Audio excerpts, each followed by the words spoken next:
Hello chime clock fans, welcome back to my latest clock video. So here we have my latest thrift store find.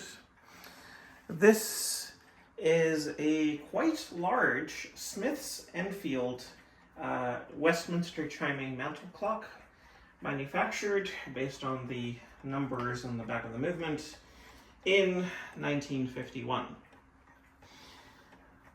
This is sort of an interesting clock to me in that it is actually one of the largest English clocks I have ever seen. I mean, most other English clocks of this period that I have seen are much slimmer and more sort of petite. But this one is quite greatly proportioned, shall we say. In terms of mechanics, it is very similar to a German clock, but it is obviously a late model. Smiths Enfield, actually, I would say more Smiths, because Enfield wasn't even its own company by that point.